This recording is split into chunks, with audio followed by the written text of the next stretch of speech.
अस्सलामुअलैकुम वरहमतुल्लाहि वबरकातुहू। मेरे प्यारे भाइयों और बहनों, आज हम एक बहुत ही अहम और प्यारे विषय पर बात करने वाले हैं, निकाह यानी शादी। आजकल लोग शादी को सिर्फ एक रस्म समझते हैं, लेकिन इस्लाम में निकाह एक इबादत है, एक पाक रिश्ता है। आज के इस वीडियो में हम जानेंगे इस्लाम में शादी क्यों जरूरी है, कुरान क्या कहता है, निकाह का सही तरीका क्या है, निकाह में क्या पढ़ा जाता है और सुन्नत के मुताबिक पूरा स्टेप बाय स्टेप तरीका। तो वीडियो को पूरा देखिए क्योंकि ये इल्म और मुसलमान के लिए बहुत जरूरी है। इस्लाम में शादी क्यों जरूरी है?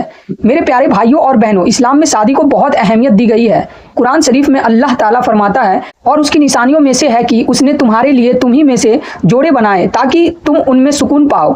यानी शादी का मकसद है सुकून, मोहब्बत, रहमत। एक हदीस में आता है, निकाह मेरी सुन्नत है, जो मेरी सुन्नत से मुंह मोड़े वो मुझसे नहीं। इसका मतलब क्या हुआ? शादी सिर्फ दुनिया का काम नहीं, ये हमारे प्यारे नबी सल्लल्लाहु अलैहि वसल्लम की सुन्नत है। शादी के फायदे, गुनाहों से बचाव, हलाल रिश्ता, नस्ल की हिफाजत, दिल को सुकून। कुरान क्या कहता है शादी के बारे में?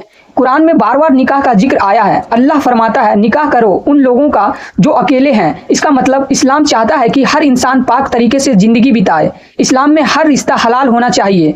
शादी से पहले हर रिश्ता हराम है और शादी के बाद वही रिश्ता हलाल हो जाता है। इसलिए निकाह एक हिफाजत का जरिया है। निकाह क्या होता है? निकाह कोई सिर्फ फंक्शन नहीं है, निकाह एक एग्रीमेंट, कॉन्ट्रैक्ट है, एक वादा है, एक पवित्र रिश्ता है। इसमें दो लोग अल्लाह को गवाह बनाकर एक दूसरे को कबूल करते हैं और ये रिश्ता इज्जत, मोहब्बत और जिम्मेदारी पर चलता है। निकाह का सुन्नत तरीका। अब हम सबसे अहम हिस्सा समझते हैं, रिश्ता तय होना। लड़की और लड़के की रजामंदी जरूरी, जबरदस्ती हराम है। इस्लाम में लड़की की इजाजत बहुत जरूरी है। मेहर तय करना। मेहर लड़की का हक है। ये पैसा या तोहफा हो सकता है। ये पति की तरफ से पत्नी को दिया जाता है। गवाह, विटनेस, कम से कम 2 गवाह जरूरी। बिना गवाह निकाह सही नहीं।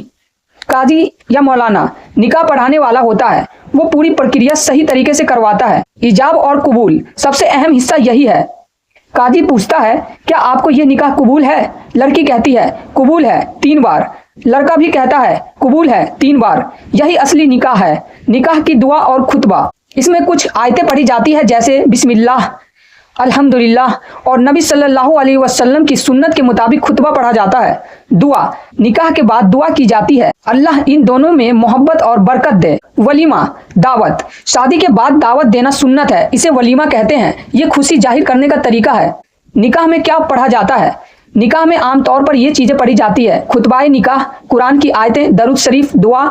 उदाहरण के तौर पर अल्हम्दुलिल्लाह बारिक लहुमा, मतलब अल्लाह इन दोनों को बरकत दे, खुश रखे। सुन्नत तरीके की खास बातें। इस्लाम सादगी सिखाता है, फिजूल खर्ची नहीं, दिखावा नहीं, गाने बाजे नहीं, बल्कि सादगी, हलाल तरीका, अल्लाह की याद। यही असली सुन्नत निकाह है। शादी के बाद की जिम्मेदारी। शादी के बाद असली जिंदगी शुरू होती है। पति की जिम्मेदारी, पत्नी का ख्याल, खर्च उठाना। पत्नी की जिम्मेदारी, घर संभालना, पति का साथ देना, दोनों को एक दूसरे का सहारा बनना। मेरे प्यारे भाइयों और बहनों, निकाह सिर्फ एक रिश्ता नहीं, ये इबादत है, सुन्नत है और जन्नत का रास्ता है। कोशिश करें कि हम अपनी शादी को आसान बनाएं, सुन्नत के मुताबिक करें और अल्लाह की रहमत हासिल करें।